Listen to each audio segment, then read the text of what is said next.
Let's say you're flying along and suddenly things become a lot more challenging because you see flames or smoke coming out of the engine compartment. What would you do? No, panic is not the correct answer. What you need to do is the bold-faced memory items in the engine fire in-flight checklist. And here it is right here. The first three items are to try to stop fuel from reaching the engine. The first item is mixture set to idle cutoff. The next item is the fuel shutoff valve, pull full out, and that turns it off. And the last fuel-related item is the boost pump off. Now, if you're at altitude, the boost pump may already be shut off, so just check to make sure. As you know, these checklist items are all trying to remove fuel from the fire.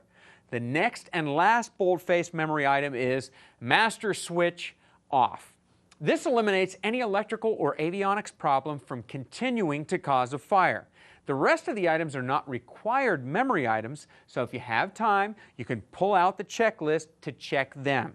Now, the next item is cabin heat and air off except for the overhead vents. This is to keep any smoke or heat from entering the cockpit. And by leaving the overhead vents open, you will bring in outside air through the wing roots to help clear the cabin of any smoke and also provide fresh air for you, the pilot, and your passengers. Next, airspeed, 100 knots indicated. That's your airspeed. And as it says here, what you are trying to do is blow the fire out with that airspeed. Now, the last item is forced landing. And right here it says forced landing, execute as described in emergency landing without engine power. Now, what this means is you're going to be landing without engine power because you have cut off the fuel supply to your engine, so it's definitely not going to be operating any longer. Now, if the higher airspeed did not blow out the fire, then you need to get the airplane on the ground as soon as possible. And if you have several thousand feet of altitude, a normal descent rate won't be fast enough. Now, there are two ways to descend quickly. For the first, you descend in a clean configuration at the fastest airspeed you can go for the conditions. And the second way to descend rapidly is to put as much drag as possible on your airplane. When you're simulating either type of emergency descent, you should make a clearing turn to check for other traffic, especially below you. Also, if you put the airplane in about a 30-degree to 45-degree bank before you start the descent, it will help maintain positive G's on the airplane. And this makes sure you don't bounce anyone off the ceiling when you start down, and it also helps increase the descent rate.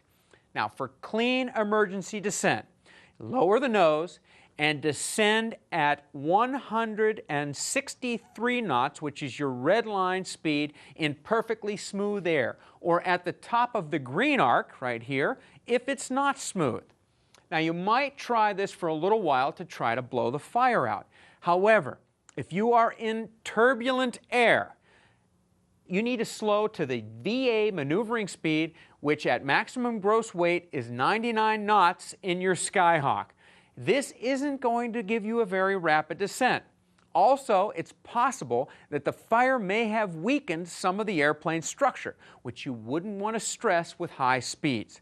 Another thing about high-speed descents is that you also have a lot of airspeed to get rid of before you can land. So you might not want to descend at high speed. And let's look at your other option. Since your second way to get down fast is to increase the drag, you'll want to put down full flaps. And you know that VFE, maximum flap extended speed, is at the top of the white arc, or 85 knots for your Skyhawk. This configuration will give you a rapid descent without a high speed. Now that you have your airplane losing altitude quickly, let's go back to the ABCs of an engine failure. You've learned that A stands for airspeed, and you've already established which speed you're going to use depending upon which descent type you choose. Now, as you're descending, remember that B is for best field, and you'll have to find one on the way down. And C is for cockpit checks.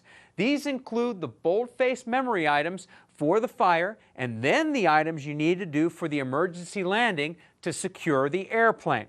Now, if you still have a fire, it may help to do a forward slip to the landing so that the flames are not coming right back at the cockpit.